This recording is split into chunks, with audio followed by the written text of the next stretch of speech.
Depression में रहता हूँ हमेशा।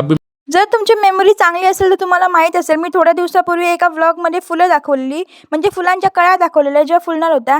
आणि आज तो दिवस आला आहे ज्या दिवशी ती फुलं मस्तपैकी फुलली आहेत. तर ही फुलं कसली आहेत ती मला पण माहीत नाही, पण ही फक्त वर्षातून एकदाच फुलतात, ती पण पाऊस लागायच्या आधी. आता ह्या फुलांना बघून घ्या, कारण तुम्ही मागचा व्लॉग बघितला असेल तर तुम्हाला दिसले असतील फुलांच्या कळ्या कशा होत्या. मग दिवसभर ते काही केलं नाही, संध्याकाळी पाणी आणायला गेले, म्हणलं पाणी काढताना एक व्हिडिओ काढूया. हळूहळू व्हिडिओ काढला, कारण जर पाण्यात जर मोबाईल पडला तर माझी घरातली फिल्डिंग सेट करतील. मग पाणी वगैरे भरलं आणि घरी आलो, जेवलो, झोपलो.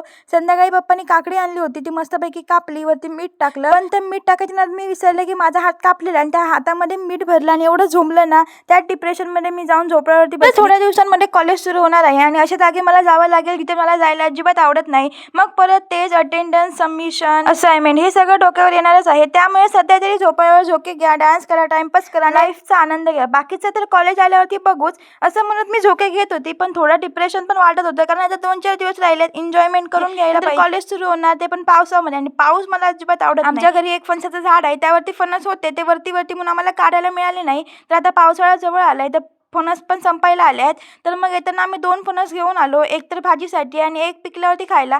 तर हे फणस बरक्या फणसाचे आहेत, म्हणजे आमच्या भाषेत त्याला रसाळ फणस असे म्हणतात. तर घरी आलो, घरी येईपर्यंत पावसाचं आगमन झालेलंच होतं आणि म्हणलं आता प्लॅन पोस्टपोन करूया. पण पप्पा म्हणले नको, पावसातच भाजी खाण्याचं मजा येते. सगळ्यात पहिल्यांदा आम्ही फणस साफ केले, फणसाची भाजी. तर आजच्या व्हिडिओ पुरता एवढं. तुम्हाला पण गावाकडचं कंटेंट बघायचं असेल तर माझ्या चॅनलला नक्की सबस्क्राईब करा आणि लाईक, फॉलो, शेअर, कमेंट जे येते ते करा आणि निघा. बाय.